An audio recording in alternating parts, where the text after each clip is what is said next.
Welcome back. So guys, our format today is a little bit different. You know, I never answer questions on social media quite intentionally. I can't give you guys everything. The people that expect me to make cool videos and answer all of their questions, you're a little bit of an asshole. Like, don't I do enough? So what we're gonna do today on this tutorial is these guys have some things prepared based on systems that they've seen in mine, whether it's sparring or fights. They're gonna ask me about them and I'll break down why I made this call, maybe a little bit about how I trained it, when to use it, why to use it, how to use it. So what's the first one? First one is ace deuce. Ace deuce, one of my favorite calls. You probably heard me use that call with Nick Freese in Thailand at Lupini Stadium. Obviously, plenty of Coley sparring videos. It's one of my favorite positions. Why? So the ace deuce, guys, is essentially you have your 3-2, which is just a hook in the right hand, right? And then you have your ace deuce, which is pretty much jumping in with your hook in your right hand. And I personally don't like a big load on it because I want to really get in there. You could throw the ace deuce many different ways. For example, you could throw the 3-2 with power. No, jump in with it, ace deuce power. Now go back. You can put them, normally I want the guys to put them together. Okay, this time don't show me. Yeah. Just when you're ready, just jump in. Yeah, perfect. So that's essentially the ace deuce. He can also use the hook as a throwaway hook and just throw it away to land his right hand. Yeah, same thing. That's kind of like a added feint. So that's all the ace deuce is. Okay, so some of the ways I train the ace deuce, let's imagine we're in a group class, okay? You guys come back here. Both of you guys come back here facing this way. So this is really important what I'm gonna say now. This is extremely important what I'm gonna say now. Generally, when I've called the ace deuce, this is very important what I'm gonna say right now. When you guys hear me making these calls, these guys have reps and reps and reps at the exercise level and at the strategic level of training the technique. So one of the best drills I like to do is ace deuces down the length of the floor. When I do this drill, here's what I'm looking for. Most people, they don't feel comfortable jumping in with a punch, so they'll do something like this, and then jump in. But what I'm looking for is I want to work on their agility the entire time, so I really just want them from the spot they're at to explode and turning their hips over. There's no point of doing this drill like this. Look how crazy this looks. Watch my back foot. This is how crazy this looks if you guys do the drill like this. What's going on here? What's wrong? I missed the opportunity to knock the guy out. Now we're going 12 rounds to the decision, split decision. Why? Because I have poor technique. So when we do these drills, guys, notice I'm talking about strategy right now, right? And have I even got to the fight or sparring yet? Shadow boxing? I'm talking about drills, right? Okay, so we got a drill first. So these guys, they'll just show you what that looks like in a group class, for example. You guys look, I want you guys to come all the way down here with your ace deuce, just a slide. And when you're ready to turn around and go backwards, give me pivots, and right back. What's the reason I'm doing the pivots to get back to fighting stance? So you don't mess up your base, you don't break your base. So you don't break your base. So now think about what I'm saying here. Why do people rhythm step in training? Rhythm step in fights. I'm gonna show you how most people would do this drill. This is what you'll see if you get most people doing this drill with no accountability.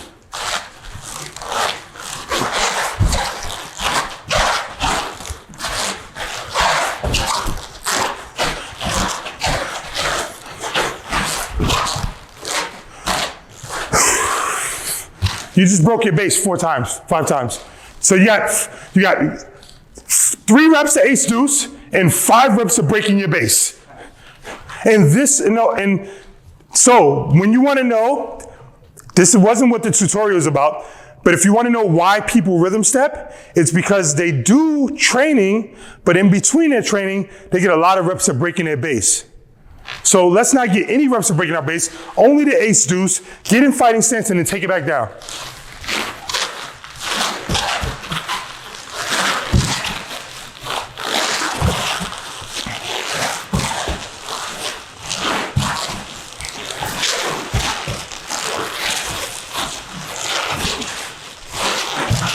Now, I want you to reduce your air time.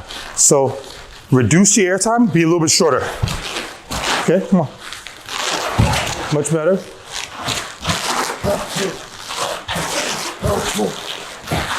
So, time. So, anybody knows the reason that I stick my hand out? Come and jump on the suit. Anybody know the reason I do this? Why would I do that? What purpose does that serve? Anybody? I'm sorry? Outstanding. So what Coach Burak said was to control his balance. What happens is most people are used to hitting something, right? So we do all our training, and every time we train, all of our punches land effectively, right? What happens in training sometimes, if you have a person that's a little bit shaky with their balance, like Coach Burak said, I put my hand here, they're expecting to hit something, and most people would fall over. But these guys, their base was solid, and so basically at a training level, that's what the ace deuce looks like. Now, let's throw the ace deuce in a combination for fun. Let me use you, Yasin. So look, I want you to give me 3 jabs going to your left. Okay, throw the 3-2. Post, double post me, push me back. Jump in with the ace deuce. 2 jabs. One more time. Okay? 3-2. Double post me. Jump in with the ace deuce. Jab, jab.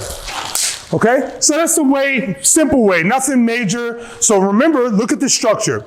Before they did the fancy combinations on the pads, which are fun and look good, they did first a drill on the floor. They walked the floor. Very important. You don't want to skip those steps. Why? Because you want to see if they get their hips rotated. By the time you get on the pads, you don't have to correct those things. Very simple. So, when do I call the ace deuce?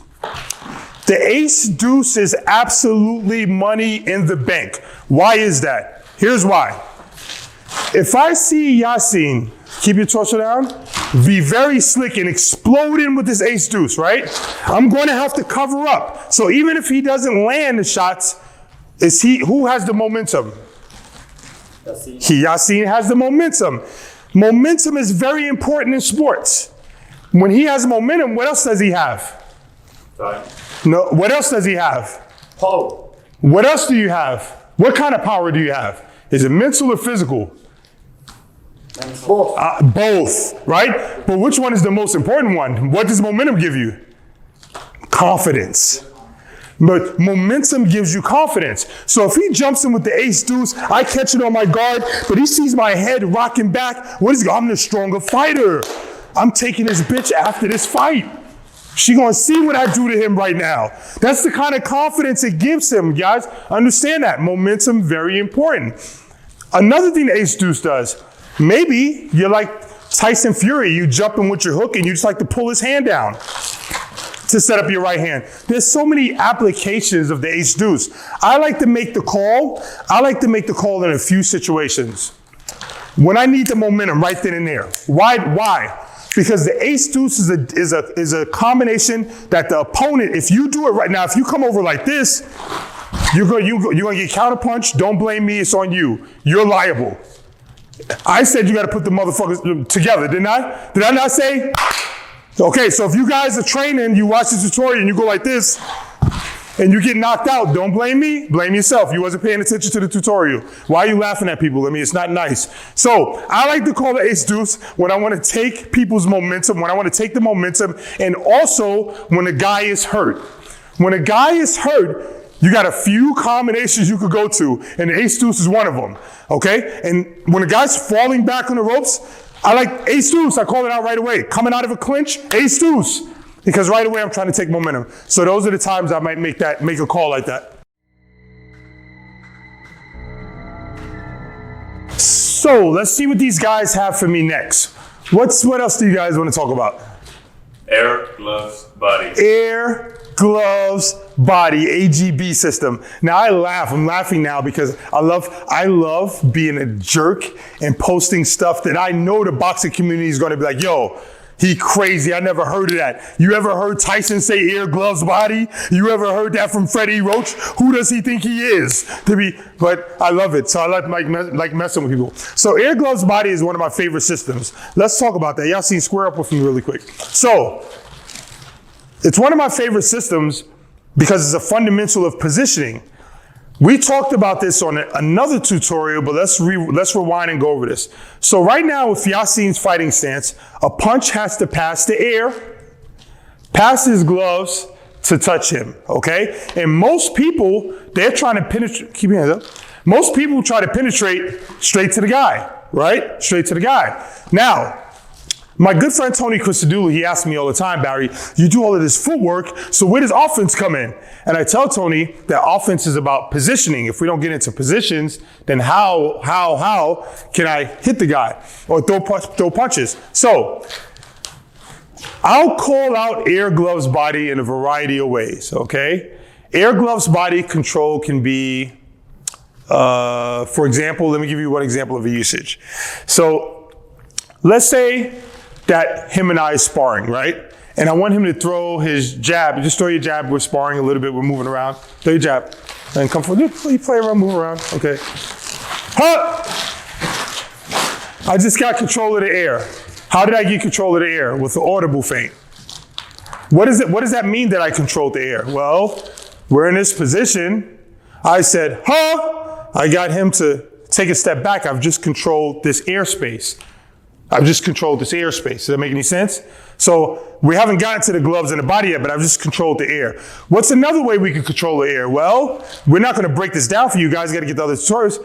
Yasin could stand right here, and he could dare me, the guy that's coming forward, and Yasin's just going to stir the pot. Just stir the pot. Just stir the pot. And right now, Yasin's controlling the air. But when most people see Yasin controlling the air like this, they don't respect it. They're like, it's nothing. And I walk in anyway. No, you let your right hand go. Relax. You can't show me. When you're controlling the air, you got to be nice and relaxed. But stir the pot. Stir the pot. I don't respect it. I'm like, I'm coming in. And he's knocking me out. So he got control of the air. He was dominating the air. Okay? Now, let's move on to other ways. Let's move on to the gloves. So, Yasin has dominated the air, stirring the pot, okay? And now I might instruct Yasin. We might go to a new gym, Yasin and I, all right? And he's there for sparring. But I need to find out, I need to download data about the guy he's sparring. It's not like we did structured sparring rounds, it's an open sparring, but I need time to download data. So what am I going to tell Yasin? I'm going to say, Yasin, the first 35 seconds, you're not allowed to punch his body or his face. We're an Air Gloves body. But the body, we're not doing yet. I want him to control the air and the gloves, but he's not allowed to punch. While this is happening, I'm looking at the fighter because Yasin's occupied him. He's controlling the clock. He's doing that with make yourself long. He's doing that with stirring a pot. He's doing that with heavy glove controls, but he's not hitting this guy. That gives me time to see if he's rhythm stepping. Now I start to make my adjustments in my head for round 2, round 3. That gives me time to see if before he throws his jab, he drops his right hand and then throws his jab. That gives me time to read and then give instructions to him further. So in the beginning of the fight, we've never seen this guy before. We've never sparred this guy before. Am I calling out offensive sets? No, I'm calling out positions. What positions? Air, gloves, body. What's another way you can control the air? One of my favorite fights, I think I talked about it recently, but we'll talk about it again. Brandon Figueiredo, Brandon Moreno won. Figueiredo expected a fight here. Brandon Moreno decided the fight was here. He controlled the air. So Figueiredo, he ended up reaching. He kept reaching. So you reach. A little bit short, you're reaching. But Moreno wasn't there. And so every time Figueiredo would throw, Moreno would wait and he'd be countering. So Moreno was controlling the air. So before we talk about defending our face and defending our body, we should be talking about defending our airspace. Militaries defend their airspace for a reason. They're not going to allow you to fly into their fucking airspace and start shooting. They're trying to intercept you before that. So this is the same exact concept. We want to control the air. And then after we control the air, we want to get control of your gloves. Why is the gloves the next step? It's in between your face and your opponent. Okay, right. And what else does the glove controls represent? What he calls that. Okay, so if Yasin takes both his hands and put them on my fist, on me, I cannot punch right now. It doesn't matter. If he keeps his torso down, I cannot, it doesn't matter what I do, he has control of my hands, right? Now, let's talk about another way that Yasin can control my gloves, okay? Here's one of my favorite controls. One of my favorite controls. So let's go back to that first round. Maybe I need 15 more seconds to read. What's another thing I say? Look, Yassine, we're still in Air Gloves body, but I need you to start punching his gloves. Okay, so what do punches to the gloves do? So when you start to occupy a guy's gloves, right, we all want to hit the person in the face. So when I start to punch his gloves with a good jab, not like, but I punch his glove like he's fighting. And then I'll throw my right hand to his other glove. He starts to look at me like, why the fuck is this guy punching my gloves? He's supposed to be hitting me in the face. In his head, we call this psychological operations. Again, shout out to the military. We call it psyops. So he starts to, after a while, 15 seconds, you threw a heavy right hand to his glove, you threw a jab at his glove hard. Guess what he starts to do? Hey, you're supposed to be punching me in the face. He starts to move his hand. He starts to move his hands around, and then all of a sudden, air, gloves, body. So that's the way air, gloves, body works. It's a tactic. You take your time to get in position. We want to dominate the air, dominate his gloves, and then touch him in the body. That makes sense? Or any other questions about that specifically? No, fire off. You got a question? The body part. Why do we go to the body? What do you mean, why? It's not a punch to the body. It's controlling the body. And control could be a punch. It could be a control. But the point is, the concept is that before we get to this area, we're taking care of the air first, then the glove. So it's more sequential, if that answers. It's more about a sequence of events. Yeah, I thought we broke his base. When you said body, I thought go to the body and break his base. So we can stabilize him. So this is a good point and a good question. So remember, and this is, I think, the most difficulty that people have with learning my system. I'm always thinking positions. I don't think about offense. Here's why. Because offense will come by good positions. And when that offense comes, you can literally do what you want to do. There is no, because you've created a situation where you've destroyed their line of defense. Make sense? That makes sense? Yeah. So it's really more of a sequence of events, as opposed to do something to be offensive or defensive. Like I told you, air, gloves, body might be just controlling the clock. You might not be allowed to punch. We might go air, gloves, body into offense. When the guy's against the ropes. Okay, I need to get control of the air, gloves. And actually, we got some stuff coming up later that's very AGB-ish. Okay, any other questions about this subject? Cool, let's move on. Guys, we're back here, and these guys are still bugging me with these crazy questions about my systems. What do you guys got for me next? 11, what was it? 8,000-yard stare. 1,000-yard stare. Simple concept. This is going to be a quick one. So you guys square up with each other. Square with each other. Okay, stop. Freeze. So now, here's what I want you to do. It's very simple. Don't look at him. Don't look at him. I want you to look through him, behind his head. You look through him. Okay? Look through him. Okay. Now, I want you to move any leg or any arm whenever you want, just one time, and he's gonna look, don't look at him, look through him. Okay? Yeah. Okay? You move something and just move one thing, and I'm gonna ask him what you moved. Go ahead, anything. No, just like a limb. Just like it could be a limb like this or like this. Just pick one. Okay. Yeah. Right arm, left arm, right leg, left leg. Okay, okay, so stop. You can mix it up a bit, you can trick him a little bit. Look through him, Yassine, through him. Right. Right hand. Right hand. Left hand. Right foot. Left foot. Left. Right. Okay, so now you're gonna do the same thing, but you're gonna give him some feints before you do something. You can move, mix it up. But look through him, yeah? You gotta try to trick him though. Call it out, yes. Leg. Is he trying to trick me? Or is it? Yeah, he's trying to trick you, call it out. All right, left arm, right arm. Okay, so what was my point? What's my point here? That when they were doing the 1,000-yard stare looking through there, man, they can see everything. But if I start looking at your shoulder feints, your hands, your your expression, guess what's gonna happen? Yeah, you stop. I can't see. Yeah. I close my field of vision. So that's what 1,000-yard stare is about. I suggest you guys, I know there's heavy debate. You gotta look at the shoulders, look at the chest. Listen guys, get your friend right now, stand in front of him, look through that man. Do you guys look through people when you're shooting? You look through the target when you're shooting at the target?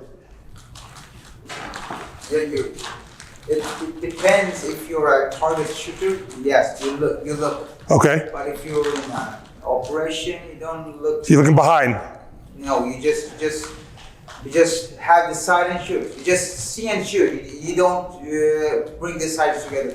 Right.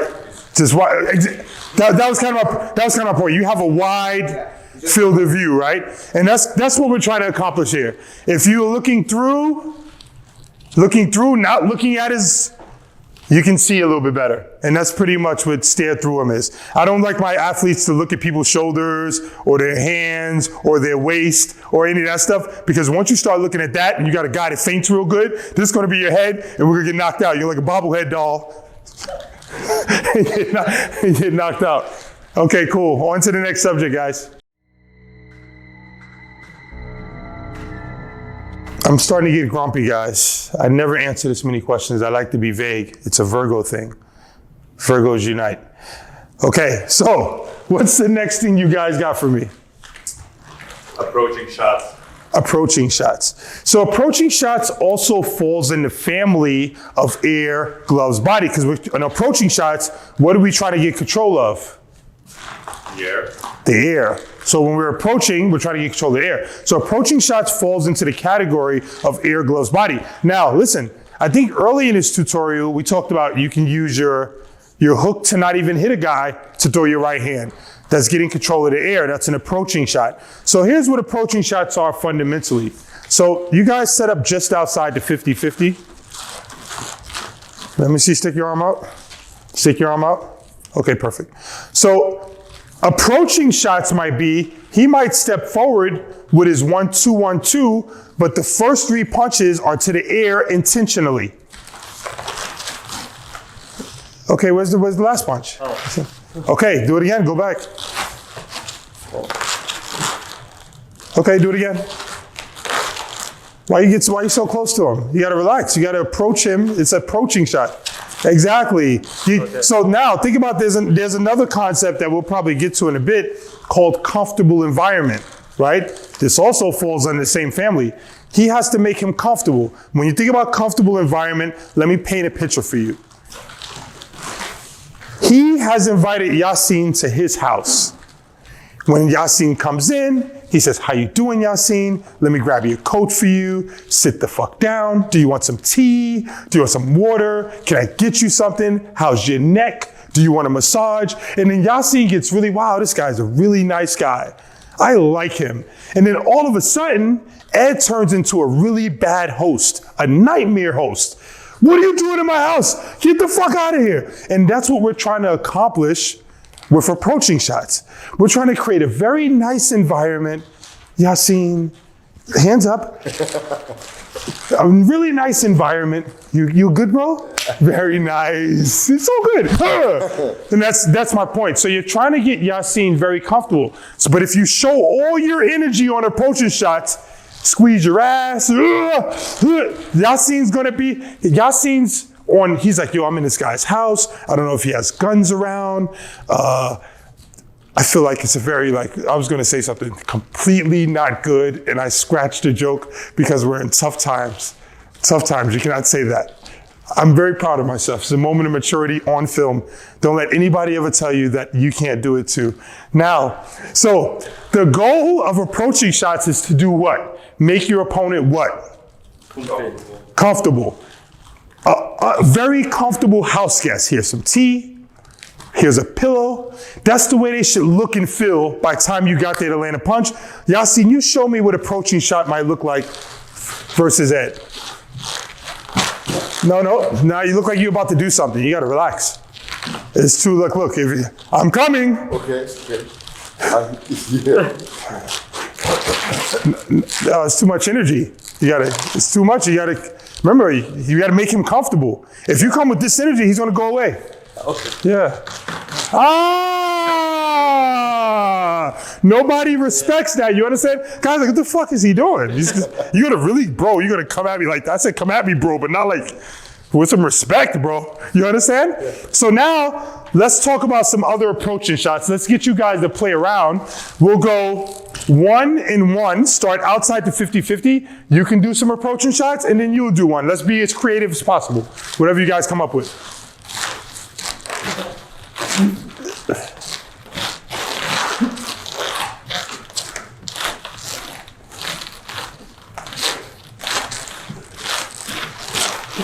Ed, what kind of approaching shot was that? What the hell was that? Thank you. That was much better. Okay, so guys, approaching shots. Now, what am I going to call? Okay, how can you train approaching shots? Here's some variations, okay? Maybe on a bag, you might throw your 1-2 to the air, stepping forward, and rip your hook, okay? That's a way you can train approaching shots. Of course, you could be in a 50-50 and throw 1-2, 3-2 to the air and make some noise with it. You can make some noise with it like you do it. Ha ha! But nothing landed. The guy's standing there like, yo, why the fuck is he doing? What is wrong with this guy? Are you okay? They might even ask you, are you okay, before you hit them. So approaching shots fall right in the comfortable environment family, which we'll talk about more later. It's just to make a guy comfortable so you can hit him a lot easier, because nobody wants to hit, so everybody's tense.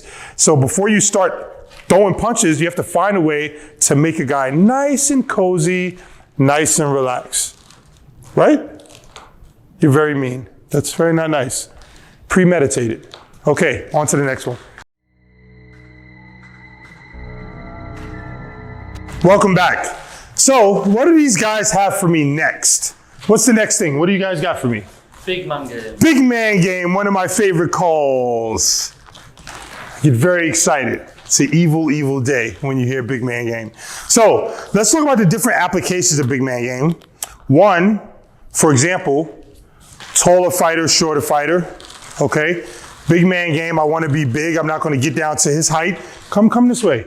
So think about, for a good reference, why are you backing out the film? Stay close. Come in. Just don't worry about it. You got to back out. Think about Anthony Joshua just fought Usyk, right?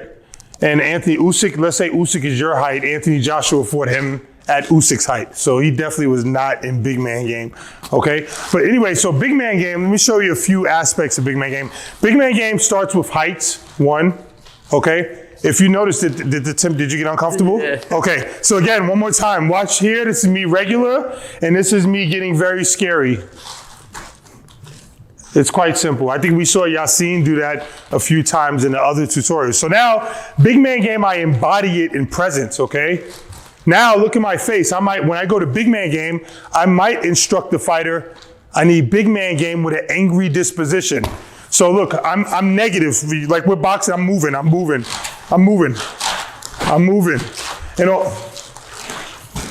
I change my disposition. He goes, what the fuck is happening now? Everything was cool. You were moving, I was coming forward. And I took away, what's that word we talked about earlier? Momentum, okay? So that's one aspect of big man game is posture, right? Posture, okay? So a few other aspects is maybe I'm fighting a shorter guy, he slips, okay? Big man game features a lot of oppressive stuff, like instead of me getting counterpunched for bringing my hand back, I might step in with big man game, he slip, and I might start to go into some neck controls, get control of his back. Sorry, you okay? And what I want to happen there, I'm gonna do that until the referee tells me to stop. And what's gonna happen here is he's not gonna have a good time. He's not gonna enjoy himself. It's not fun. There are no punches landed, but the way he walks back to his corner after experiencing the big man game feels like he's been through 7 rounds in the first round. He even asks his coach stuff like, am I in the fight? The fight just started, son. Just, if you want evidence of that, because again, I don't like opinions, now go back, watch Stipe Miocic versus Daniel Cormier, the last fight. And Cormier was doing well, but Stipe was so physical with him, Cormier's sitting down in the corner like, what? Am I even here? Is my feet attached to my body? Because that control game was so physical. Okay, let me abuse you some more, please. Because big man game, guys, I'm sorry to tell you, big man game is all about abusive behavior.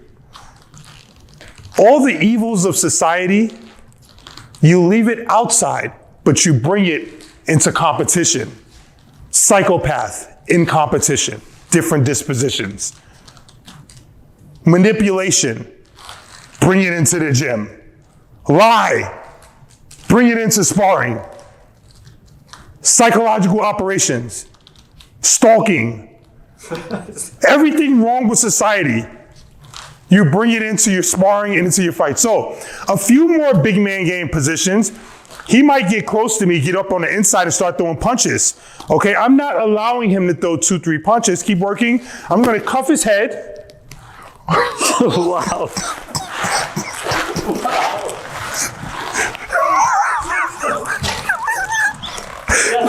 Yo, he's such a dick. He's such a dick. He's a dick. He's such a dick. Yo, why are you enjoying this? Why are you enjoying this? Sorry, I'm sorry about that. But I have to show it for the tutorial. I apologize. Okay, you do it to me. Okay? Okay? Go. So I won't. That was only the first step. So I might go earmuffs on his head. Okay? Now you move and try to punch. Doesn't matter what he does now. The referee has to come over, break us, we must start over. Okay, another form of big man game. I might jump in with my hook, he might sit down. Instead of me getting counter punch and allowing him to punch back, remember defense number one is the opponent's not allowed to strike. I might jump in with my hook, roll the other way for my hook. And instead of letting him pop up, I'm gonna get my forearm on his head and I'm gonna push him down and I'm gonna say stop. And that's gonna be finished. Yo, what is wrong with you, Lemmy? You put it in the tutorial. I have students, I have to show them what it is. I have to show them what it is. Okay, so now y'all see. Okay, so other forms of big man game, and it's good because we're both the same height, is let's say we square up on our regular heights, right? Now, Yasin right now is taller than me. He's taller than me in base. I done got low. What's the first word we talked about today when talking about the ace deuce? I said it's a what kind of situation? Momentum, right? So right now, Yasin has momentum in his base. It's real physical. So in this situation right here, if my student, I see we're at a disadvantage right now. I don't like this position. Yasin looks confident. What about Yasin looks confident to me? His base. His base looks confident. So I got to get my fighter to get him out of that base. And right now, a disengagement might give Yasin too much more confidence. So I don't want to go back. So I might yell out, big man game. And then all of a sudden, I start breaking into some controls and I do it very, very physical. And I try to take the momentum back. Why? Because I don't want him to have momentum. So big man game is also, and we'll talk about this later, I'm sure, a disposition feint. The same thing, so actually, now take your gloves off for a second, guys. Let's do some footwork drills and show them how they can start to apply big man game to some of the drills that they do in the gym. So, let's take, for example, a drill that we did a lot this tutorial, the go step, okay? So here's what I want you guys to do. I want you to do most of your go step. We're gonna go to the left, and I want you to do it at a height, like I'm 196, whatever, 190, whatever you wanna say. But I'm gonna do my go step around 192, okay? I'm gonna get 192. And then whenever you guys want, actually, I'm gonna call it out. I'm gonna show you guys how to do it. So when I yell big man game, you're gonna be here, playing. And when I yell big man game, you're gonna get real slow and all of a sudden get real physical with your controls, a lot of height, but I have to see the physicality in your body. So we're going from here, chilling, relax, and then when I yell big man game, the room temperature has to change. Your face, your height, everything, your controls, everything has to be tight and physical. Make sure you just go ahead and take it to the left. Hey, get low, you're low, you're already tall. Big man game. Oh, it's terrible. See, guys, do you understand how terrible that is for the opposition? It's terrible. And when you first switch to big man game, remember, guys, what's happening with the clock? The clock is going like this. So for you guys to think, oh, I'm going to big man game to throw punches. You could, or you could think about it as in, I just dominated the clock. And not only did I dominate the clock, if we're playing chess, I just psychologically screwed his whole brain. And my intention, here's the funny part. Talk about manipulation. Sometimes the other guy might be tougher than we are. But what's one way we could trick him into saying, oh, we're actually up for this. We ready, we came. You see my eyes? You see my energy? I'm scared of the guy. I don't want to get hit by his right, but I'm ready to work. I'm ready to work. And then he backs off, and I go, chill, I'm not ready to work just yet. I'll come back to you. So big man game is going to give you, it can give you time to see, think, and decide. It can give you time to be offensive. It can give you time to back off and rethink, reassess the situation. It's one of my favorite positions, but you cannot do big man game. You can't be up here like this weak. Just like you saw these guys on camera, all of a sudden things became very physical. Make sense? Make sense? Okay, guys, on to the next one. Oh, sorry, any other questions about big man game? Did I miss something? No? Okay. I don't know what these guys have for me next, but I can imagine it's going to be fun. What's next? Bipolar. Bipolar disorder. I'm done with this. I'm kidding. So, guys, bipolar disorder is extremely important, an extremely important call. Sorry, I don't really call bipolar disorder too much. It's more of like a broad strategy. And what does bipolar mean? What does it actually mean? Do we have a definition for bipolar? Look it up on your phone. Tell me. Look it up. Let's look up what is the definition of bipolar. Don't look in Urban Dictionary, please. It might have an alternative definition you don't really want to hear for the tutorial. It's a disorder. They can't hear you on camera. You gotta speak up. Yeah. It's a disorder. May feel sad or hopeless, lose interest. Oh my God, this is sad. Bipolar disorder, formerly called manic depression, is a mental health. Extreme mood swings that. Okay, so that was the point. That was the point. Extreme mood swings. Mania or hypomania, next Right. story name. Right, exactly. Or hypermania. Okay, so all jokes aside, this is actually a shout out to bipolar disorder. This is not going well. This is not going well. I feel like I'm going to get Joe Rogan. Okay? Okay. So, shout out to you, Joe Rogan. You're going through it. Stay strong, brother. Okay. So, one of the definitions of bipolar, the one we wanted to use, was extreme changes in behavior. Correct, Coach Burak? Extreme changes in behavior, okay? So 1 minute, we're here squared up, we're ready for the action. Come on, throw your hands a little bit. We're ready for the action. Why you stopped working? We was actually, so I just became bipolar, and what I was able to do was freeze the clock in time. Now, I don't call bipolar. You've heard me call what's that? So, for example, the what's that fate, which is what I just did, was I might call what's that, and just so you guys, again, remember I'm a film guy, all you gotta do is go on the internet, type in, I don't think you can find Ryan Roddy's fight, but Lawrence Okoli versus Lodi, and you'll hear me yell in a professional fight, what's that? As he's doing a ghost step, and he does the ghost step, and he's looking away. And the opponent rhythm steps 3 times, because he's like, what just happened? I thought we was fighting. And that's what bipolar disorder could do for you. It could buy you a lot of time.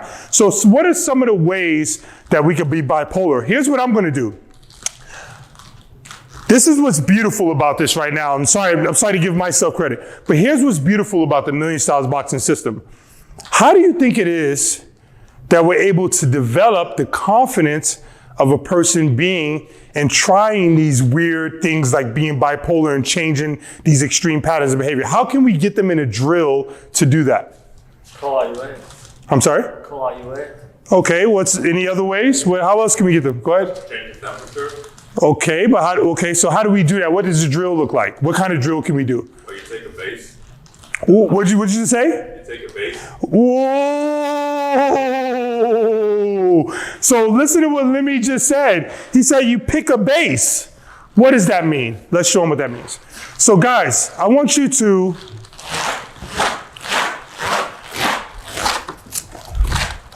walk to your left.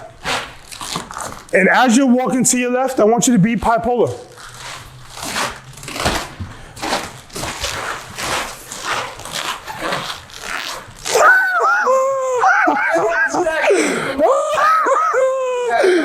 Exactly. That's literally what we're talking about. Now, what's funny is, I've seen George Foreman do that. I've seen Ezra Charles do that. Like literally, we're about to fight. Nope. Okay, let's fight again. Nope. I've seen it happen. So if we've seen it happen in a fight, why can't we train it? So here's what I want you to do. I want you to continue being bipolar. And I want you, after you finish your bipolar feint, it could be to walk away, right? You might walk away. And you might turn around and then get back on the drill. And then get back on the drill. So let's be bipolar for 2 minutes. Let's go ahead. You just took an 8 count. You took an 8 count. Yeah. Okay, so the point is, guys, so let me say something important. He said that we pick a base. Okay, let's pick another base. I want you guys to gallop forwards and backwards and be bipolar. Okay. No, but gallop. So gallop back forwards and backwards. Yeah. There we go.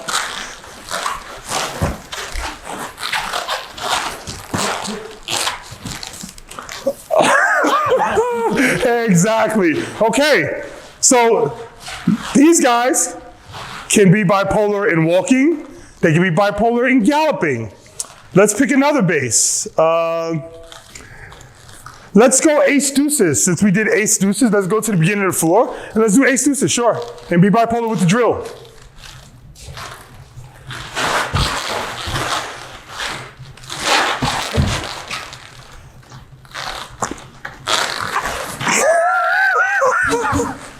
And guys, I promise you, for those of you guys watching this video now, I dare you, stop the video, don't continue watching. Say the next time I go to sparring, at least one time, I'm doing what either he did or he did, except don't go on the floor because you're gonna get an 8 count. But just only that one don't do. But I dare you, and watch your sparring partner stop doing what he's doing and look at you like, what the fuck are you doing? And don't explain it. Here's the key. Don't go, bro, I just hit you with a mean bipolar feint. Just don't explain it. In fact, after sparring, still don't explain it. When he asks you, like, yo, you all right? Like, everything good with your family? Just like, yo, let's take a picture for the gram. And you put your, and that's it, and you leave, okay? Guys, it's really important. The bipolar feints you're gonna see, guess what? When that's happening, all jokes aside, guess what the clock is doing? Tick, tick, tick, tick, and you're winning valuable seconds. When you do the bipolar feints, you have the momentum. You've taken back the momentum. What's so beautiful about the bipolar feint? We could be in a shitload of trouble in sparring. Maybe we tripped, we're falling back, and we can, and all of a sudden the guy stops. We have evidence that audible feints, Israel Adesanya, wow, I'm dropping film study like preachers drop Bible verses right now. Israel Adesanya versus Robert Whitaker. We know that an audible feint could stop a grown man from punching and striking. Could give him some pause. An audible feint can give a grown man that's trained, that's strong, that's a killer, can make him go, wait a minute, something's not right, and stop. So, what was the subject? I got so excited. Bipolar disorder. Guys, and just to be clear, as a disclaimer, we support bipolar people, right? Yeah. Why are you questioning me? Are you questioning me or telling me? Okay, so we support bipolar people, and this is more of a dedication, if anything, to the community. So breaking people's base is obviously very, very important. In basketball, they aim to break people's base. Baseball players, the pitcher throws a curveball. The curveball looks like it's about to go up in the sky and it just drops down, and you'll see the baseball player knees buckle. They broke his base. So in boxing, kickboxing, martial arts, we want to break people's base, okay? So there's a few ways. Let's come together. Few ways we can do that. Let's say, for example, that he's a rhythm stepper, right? We know he's a rhythm stepper. So right now he set the punch. Let's break his base with a foot feint. Break.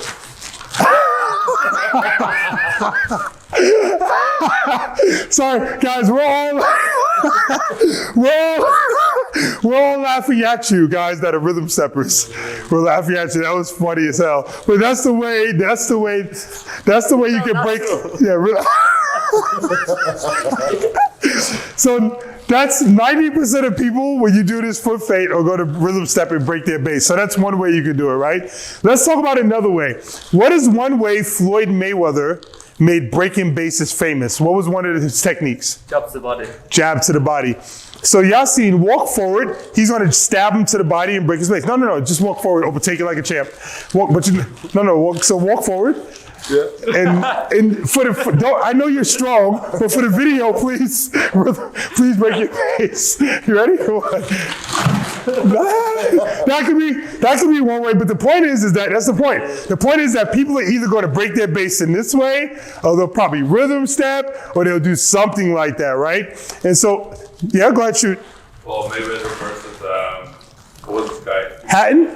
Yeah, all day. Yeah, all day long he broke his base. And so it also helps that people are going to break their base anyway. They're going to break their base anyway, so you might as well help them out. And breaking their base, pretty much, what's the concept? So show me an athletic stance. Athletic stance, okay? Now, put your feet together. Okay, you're not in an athletic stance, correct? Now, why do people break their base? We touched on this earlier. So go grab some gloves real quick, guys. Really quick. Go grab some gloves really quick. I'm going to show you why people break their base. This is really important. Hey, guys, I'm going to be real with you guys. I need a sip of coffee, so we won't cut this out. We're just going to let it run. Okay. So here's why people break their base. Okay, guys, combination. The combination is going to be hook. I'm going to throw my hook. I'm going to pivot in. I'm going to hook again. Okay, I'm going to throw 1, 2, 1, 2. 4 jab rhythm. 1, 2, 1, 2. One more time. This is the combination. Hook, pivot, hook. 1, 2, 1, 2. Okay. Pop, pop, pop, pop. Jab, jab. Pop, pop. Jab, jab. Pop, pop. Okay, let's get 10 and 10. Work time. Clock's on. Work time. 1, 2, 1, 2.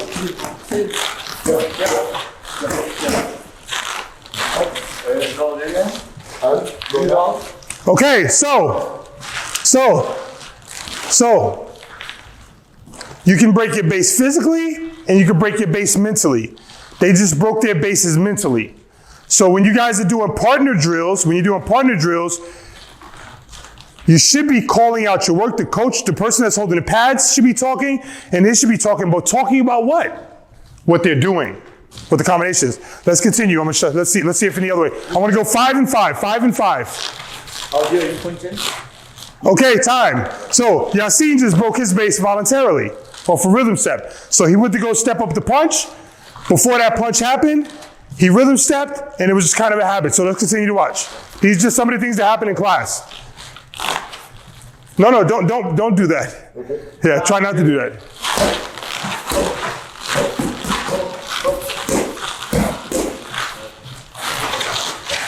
Back, come this way a little bit, guys. Yeah. No, guys, listen, focus. Yeah. Okay. So notice he just broke his base again. So he broke his base mentally because I explained the drill at the very beginning. I said 5 and 5, so he wasn't locked in. So he's breaking his base mentally. He just broke his base feet. He broke his base earlier. So we just got to break our base fists. We just got to break our, so this is what happens in training all the time around the world. People break their base unconsciously when they don't need to. So let's continue to drill and see if they get their acts together. So what is the drill? It's hook, pivot, hook, 1, 2, 1, 2, 4 jab rhythm. Pop, pop, pop, pop, and then on to the next rep. One person gets 5, the other person gets 5. Good stuff. Okay.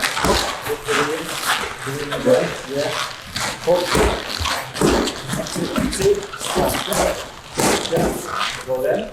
You pass out.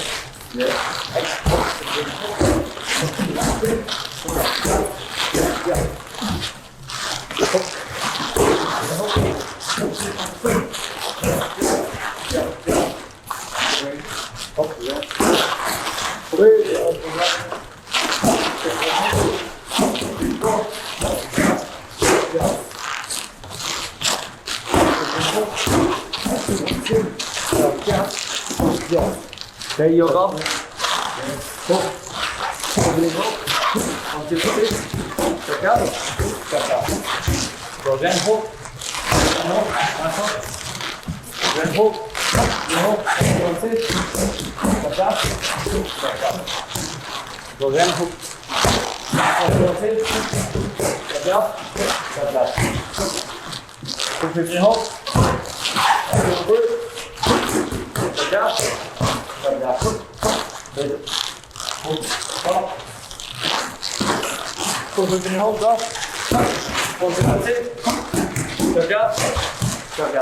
Okay, so the reason why I wanted you guys to go through that is to show you that in training, what should happen, and this is a really good point for coaches, once you put the 3-minute clock on in a class, the only thing that should be happening is the drill that the coach gave to them. Anything extra, you're getting reps of breaking your base mentally and physically. And unfortunately, I'll give you guys what happens in class. Let's just say even on a simple combination like 1, 2, 1, 2. So I go 1, 2, 1, 2. What's up, man? How was your day? You good? You all right? Okay, good. Talk to me. Let's talk. Okay. We're in class. We're partners. Okay.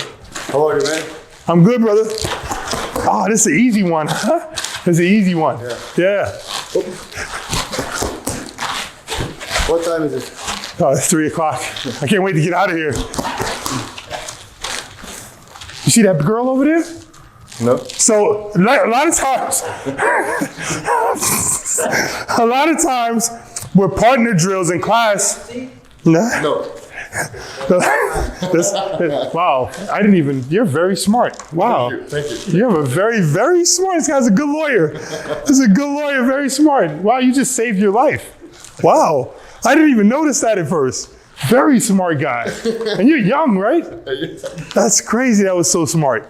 Okay, so guys, what happens a lot is people break their bases voluntarily in training, and you can also help them.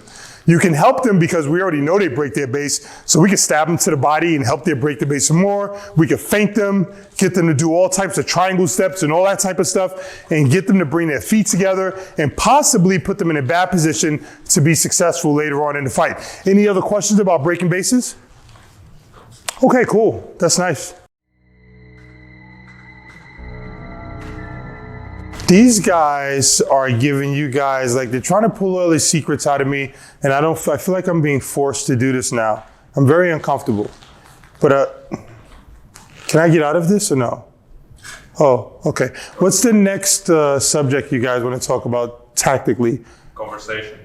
Conversation, one of my favorite disposition feints. So one of my favorite disposition feints is the conversation feint, okay? And the conversation feint is something you can use to, again, buy time, much like our bipolar feints, okay? So what we're gonna have you guys do is we're gonna have you square up, and we're gonna have you do the same drill you were doing earlier. It was hook, pivot, hook, 1, 2, 1, 2, 4 jab rhythm, 5 and 5, work time nonstop. Yeah. Start. Yeah, you start.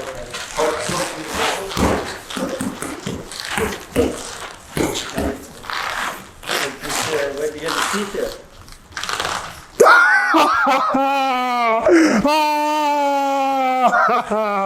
Okay, so what just happened? What just happened No, we're not laughing at you. So what just happened was, that was a conversation feint. So what I told Ed before we started, I said, Ed, I'm going to give you guys something to do, and I need you whenever you want to start a conversation, but you have to look like you're serious about it.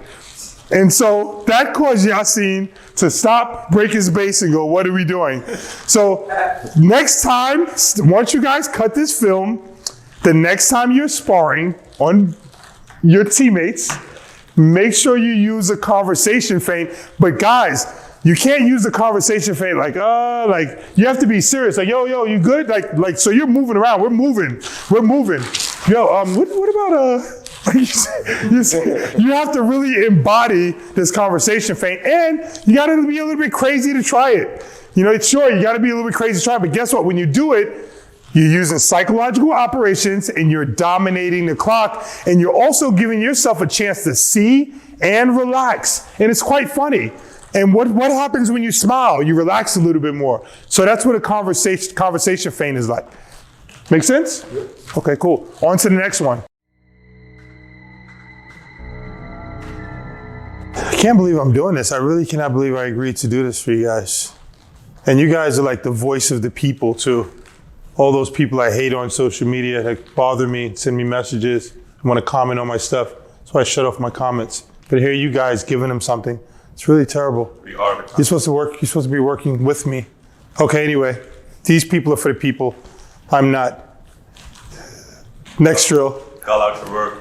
Call out your work, one of my favorite calls.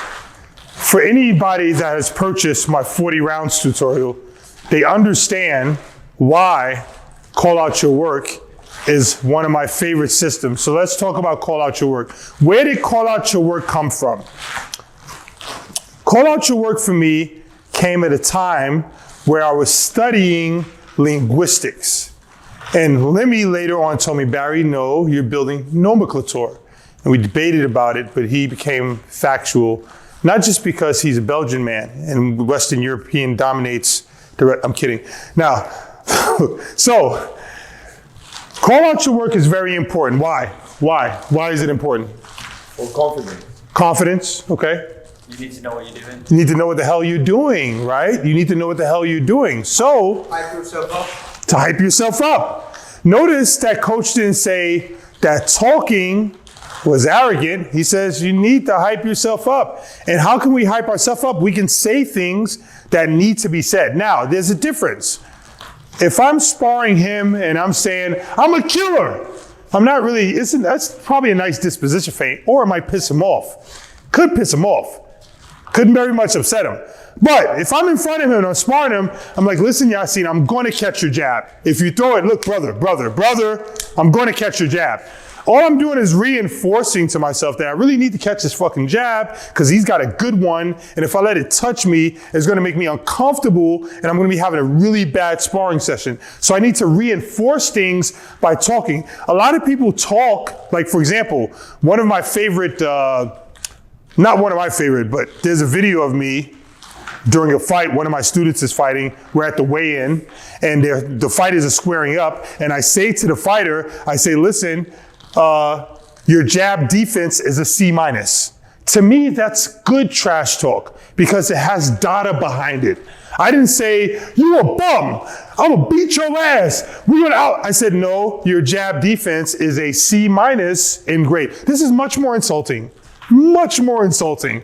because it's also factual. It's the best kind of trash talk. So calling out your work in these various forms is just a way of ensuring that you know what you're doing. So what we'll do is we're going to see how do you train calling out your work? Where does it start? These guys have went over this week. Like I said, for those of you guys that have my 40 round tutorial, really go back so you guys can get the full spectrum of call out your work. We won't do that here, but we will show in drill form these guys calling out their work. So what's one way you could do that?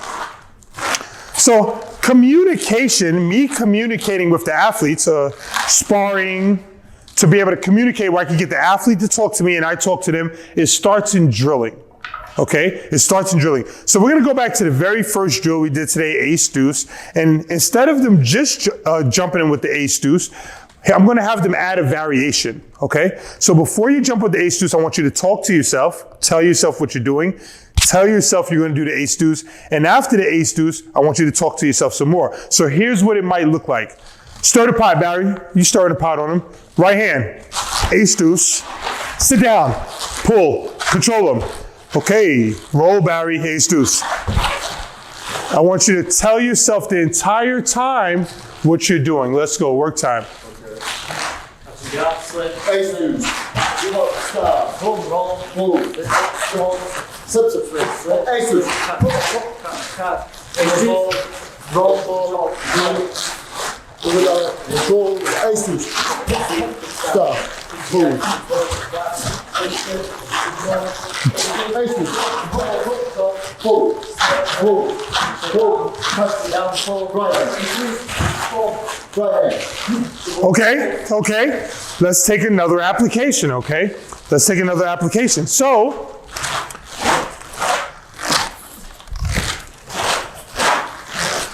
I want you guys to go steps to the right, or you can add that L step variation with the feint, okay? And what I want you to do is call out your work. Go step, 2 jabs, roll under, pull, go step, L step, step in the hole. So we're going to the right, but I want you to call out your work, okay? Now, keep talking, don't stop talking. Now watch what I do here, how I start to develop comms. Watch how I start to develop comms. Right.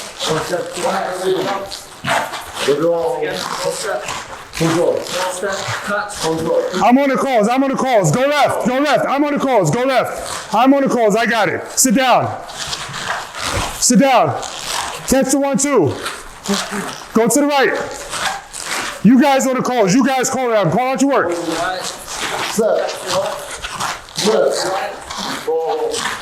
Oh, I'm a big man game, I'm a big man game. Time.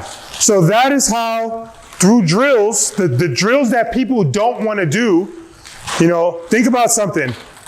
How can I possibly develop a relationship with you in sparring where you trust me and I trust you if we don't trust each other during drills to let you call out your work and for me to be able to call out? That's where it starts at. I'm sorry, guys. It doesn't start from you learning about these tactics and immediately try to do them in sparring. I promise you, all the athletes you see me working with that have had success with this stuff, it's because they've drilled and we've communicated a lot while we're drilling. One of the other things I like a fighter to be able to do is I like a fighter to be able to have a conversation while doing the drills. So I like them to be able to multitask. Why is that important? Well, it's important because fighting is already hard enough. So if you're the type of person that's stressed out because you can only think about this and you can't, so in training, we like to help you work on being comfortable. So step back for a second. What we're gonna have you do, Yasin, stay right here. Actually, Yasin, what we're gonna have you do, we're gonna have you gallop forwards and backwards. But listen to me, this is the way you're gonna do it. On your first gallop, when you get up here, you're gonna throw your right hand, control, right hand. You're gonna go backwards with your jab, hook, right. When you're up here, right hand, control, right hand, back jab, hook, right. Got it? Yep. Now, the entire time, Coach Burak, I want you to have a conversation with Yasin that has nothing to do with combat sports, that of course you can talk about on camera, that has nothing to do with combat sports and nothing to have to do with something that he's comfortable talking about.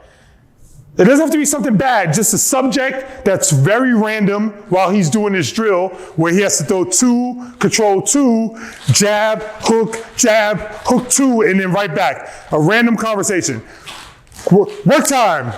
And you gotta talk to him. Start the conversation, converse.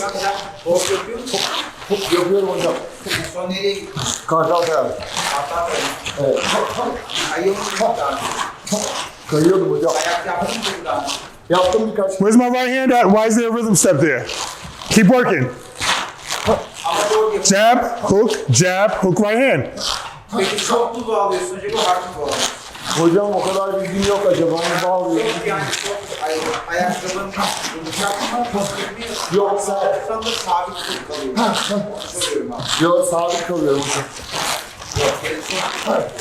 Switch southpaw, same drill. Ne zaman hamburger yaptın? Bir tane hamburger yaptın. Hocam hamburgeri çok uzun yapmıyorum. Ekmeğini de sen yap. Evet. You can switch stance while doing the drill, Ne zaman yaptın? but the drill doesn't change. Bize ne zaman yapacağız? Hocam ne zaman istiyorsanız. Tamam. Yap ya. Evde Evet yapalım. Okay, time. So, how did you feel doing that? Yeah, different. No, in what way? Difficult in what way? That's I'm thinking other thing, Right. but I'm always forget the cross. But you did a good job though. Yes, yes. But you see that with practice and over time, you can have full conversations with people and still do your drills. Do you think that's helpful to your brain to be able to do that? Yeah. Absolutely a great skill. Let's get you, Edward. Let's do this. You remember low drill? Yeah. Okay, so I want you to do low drill going to your left or to your right. You can jab, be defensive. Take your time. I want you to go slow. You ain't gotta rush. And Lemmy is gonna have a conversation with you about something completely random.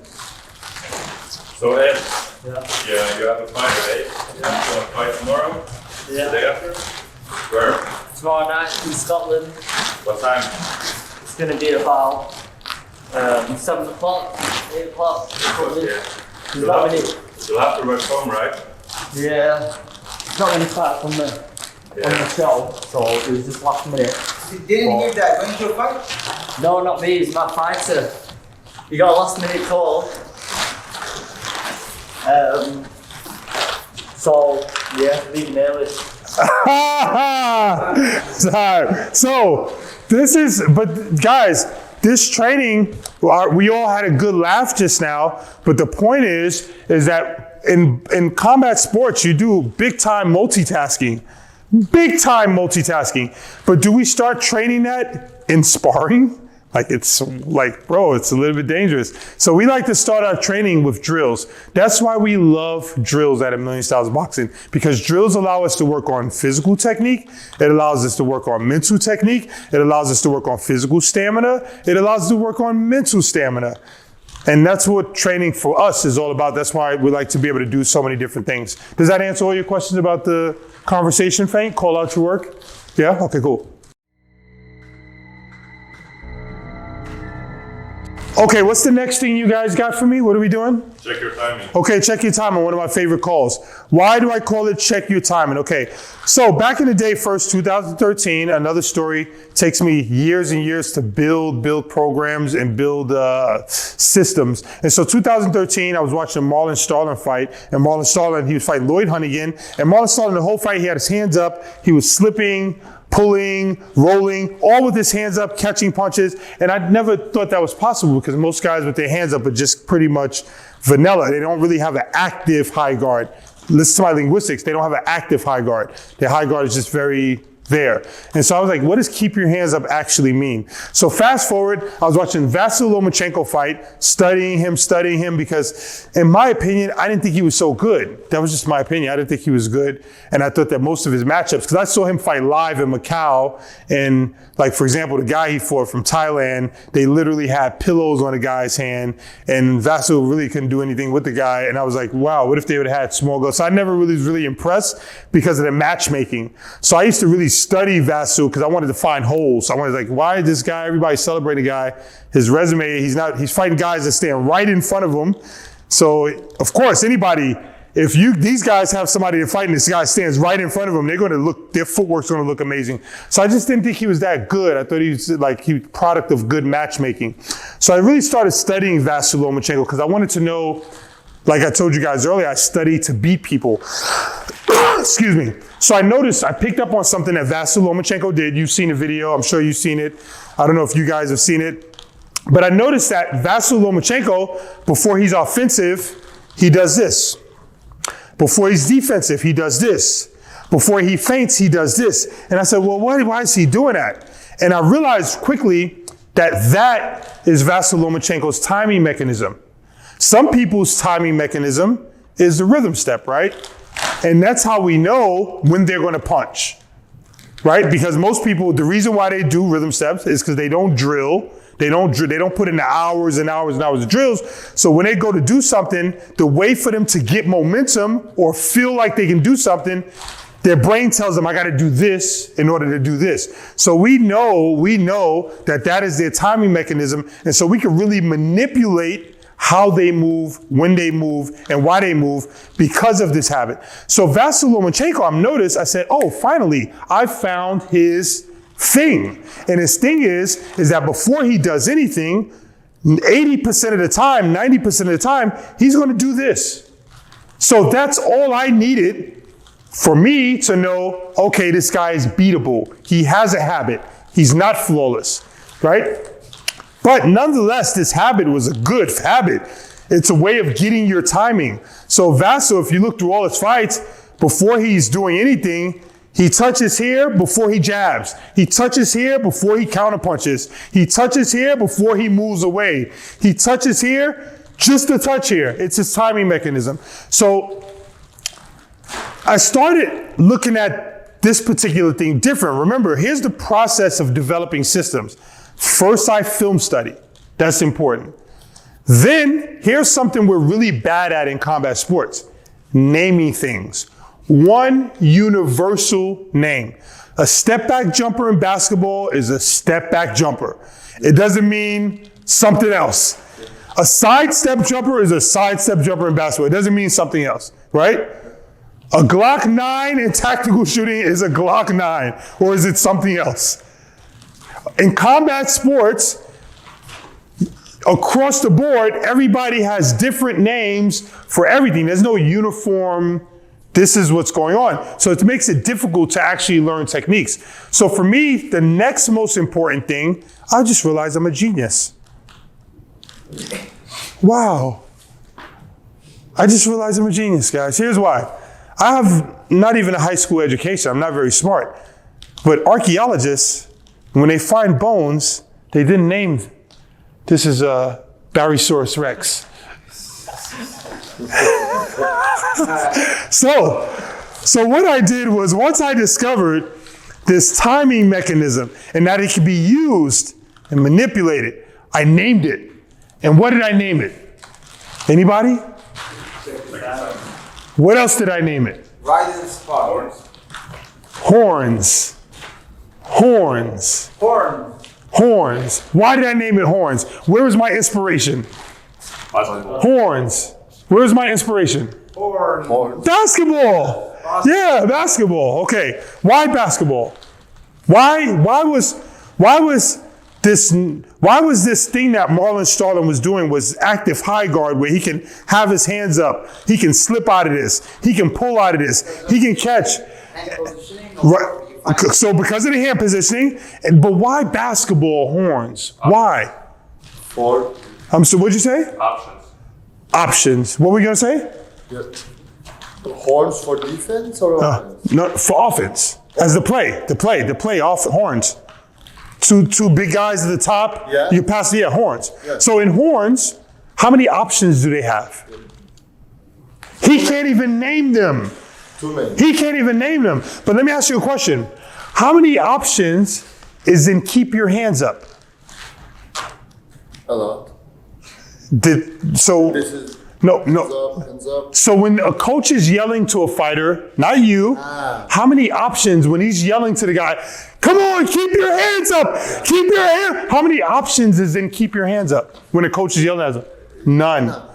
But there's options in horns. So in basketball in horns,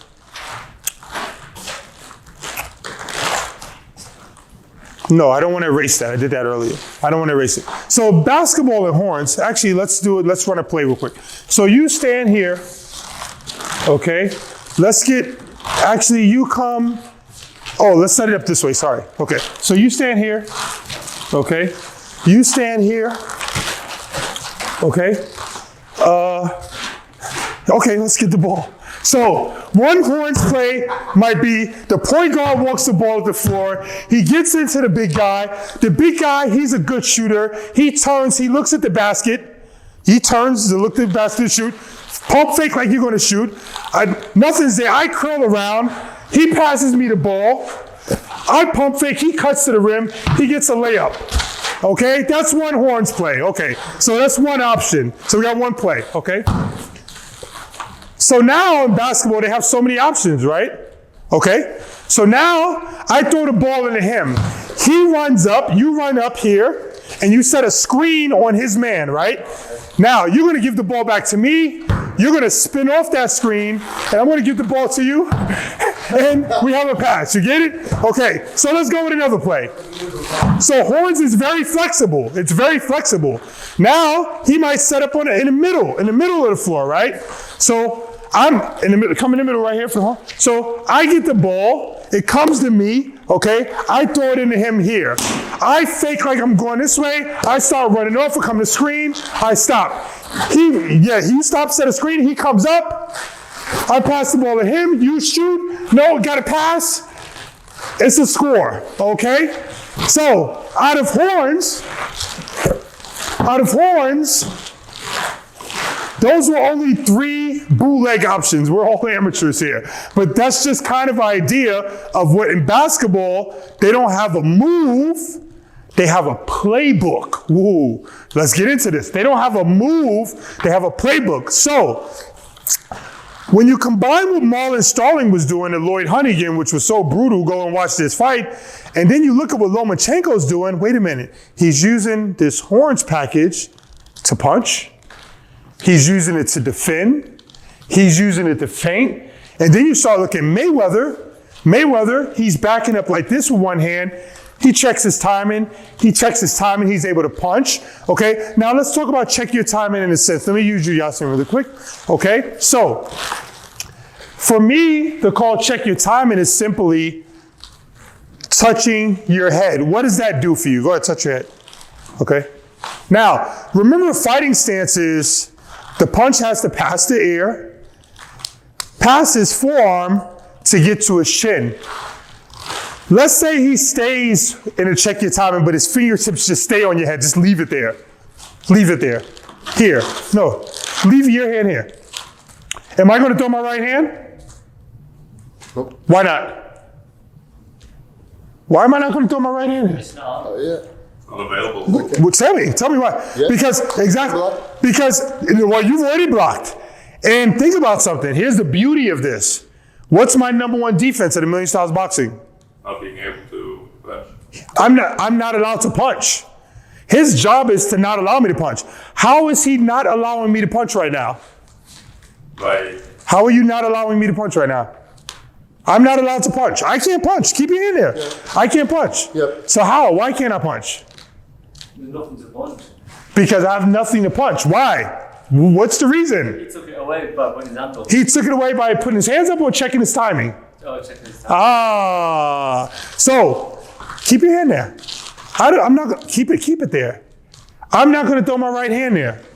So remember I said at the beginning that this improves your defense by 50%? If you keep your hand here, the guy's not going to throw his right hand. You want evidence of that? Castano versus Charlo. Go watch it. It's a seminar. It's a seminar on this position. Now, another way Yasin could check his timing, let's say his arm is here, right? And he really wants to create a comfortable environment, but he needs some extra insurance. He's already stirred the pot, okay? He checks his timing with his right hand. He checks his timing with his right hand. He's ready to throw, okay? That's simply what checking your timing can do for you. It gives you a defense. You're literally, listen to what I called it. Check your timing. You checked your timing for defensive purposes. You've checked it for offensive purposes. You've checked it for disengagement purposes. And you are essentially in control. You can check your timing with either hand anytime you want. Let's see what that looks like during the drill. Let's get back here. And what I want you guys to do, you guys are going to gallop till about here. Wait. Forwards, you can switch when you want.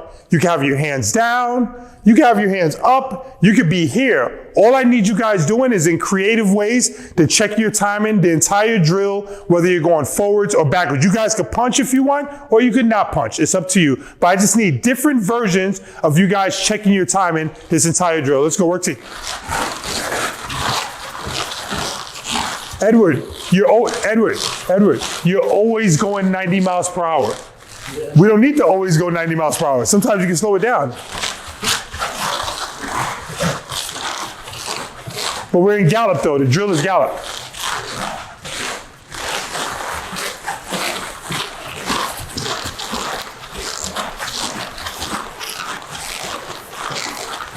Okay, time. So remember guys, I think the main points I was trying to get off here is that these systems that I'm talking about, they start in film study. Film study, then create boring drill. Layer cake boring drill. So film study, boring drill, layer cake boring drill, structured sparring, open sparring, fight. Notice I didn't say Instagram, sparring, fight.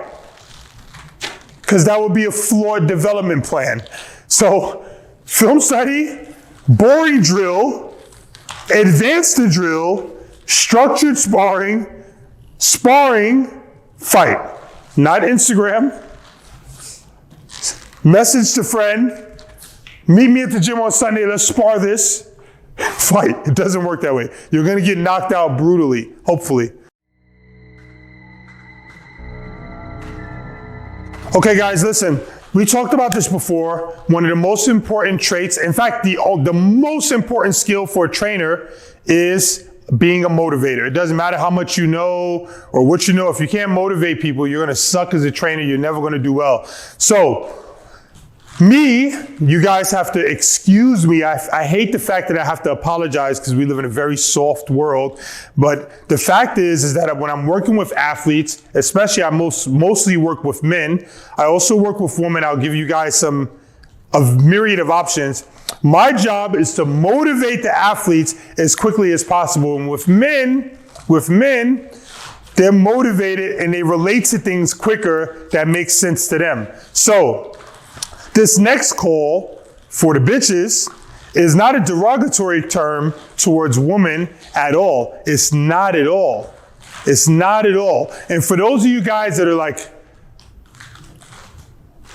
you're better than everybody else and what we're doing is wrong, I hope you don't watch rated R movies. I hope you don't watch the movie Die Hard because there's a lot of killing in it. I hope you don't watch Sex and the City because there's a lot of promiscuous women in it. So before you judge me, make sure you check yourself and you're not watching movies that are bad, that have shooting, that have killing before you judge what we're doing up here, because then you're just a hypocrite. So what we're doing up here is not about being derogatory. It's about inspiring people to do a little bit better.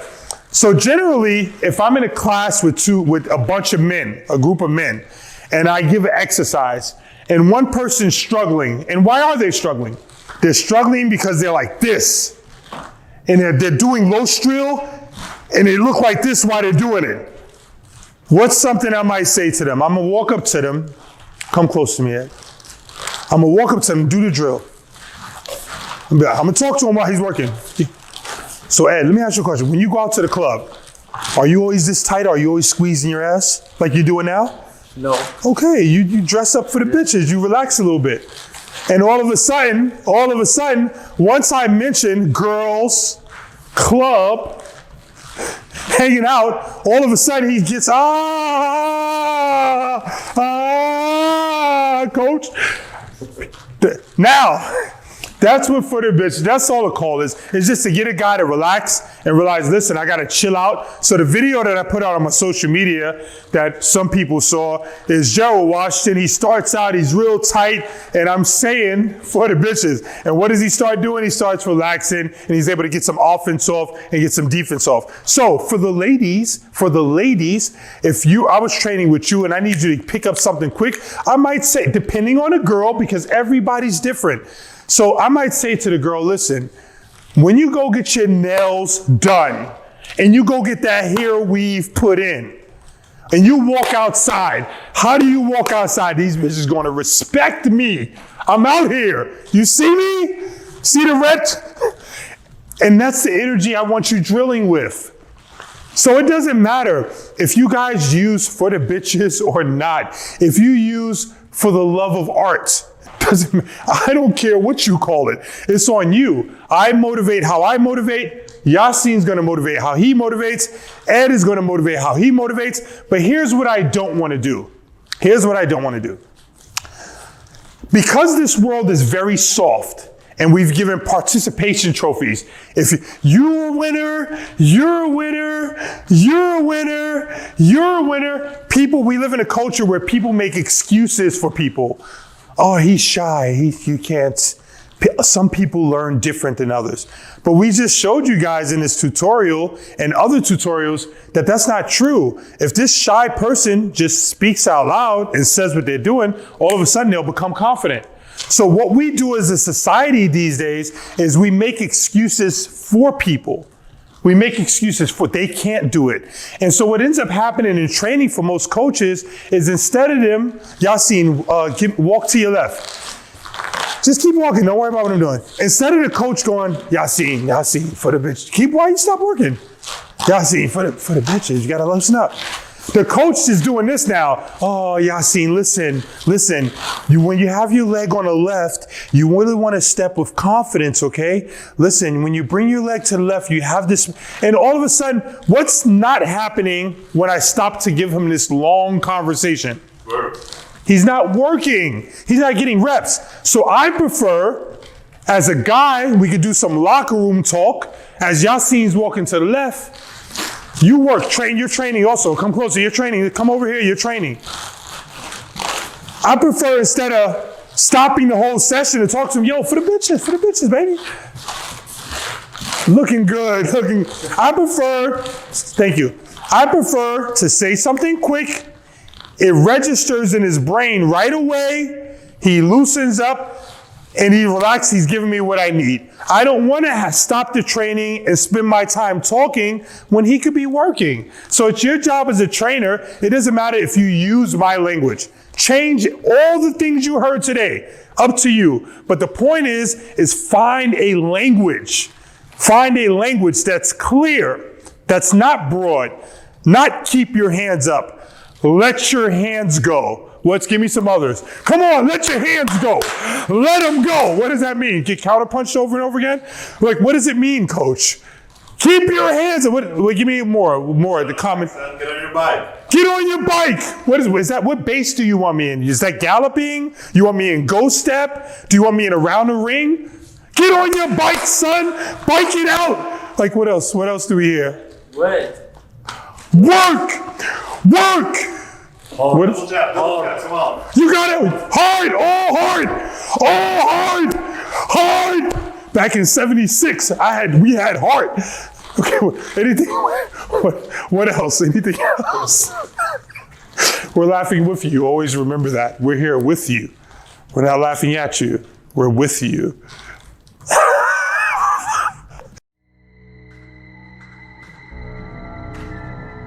This tutorial has been a pleasure for me because I got to answer some of the questions people have been asking me for the past 4 or 5 years that I've never answered online. I've just put out the work, and then when people ask me, I'm quite vague about. So it's actually been a fun platform for me to not just share the calls, but also the why. Where did it come from? To share my process of studying. Remember that with all of the techniques we talked about today in calls, remember they came from study. After that study, a drill was created. More study happened. Then a drill was created. And then that drill was layered. And then it's used in structured sparring, jab versus defense, jab versus jab, to get the student a chance to try some of these things. And then open sparring, and then competition. Communication is very important, and I don't have all the answers, but in my opinion, good communication starts with a language. So you develop a language at your gym with your students that's very clear, that when you say something, it's very clear and understood what you want the athlete to do, and there's no misconceptions. And remember, options over moves. Coach Barry Robinson, Million Styles Boxing, here in Istanbul, Turkey. Thanks for having me. Bye.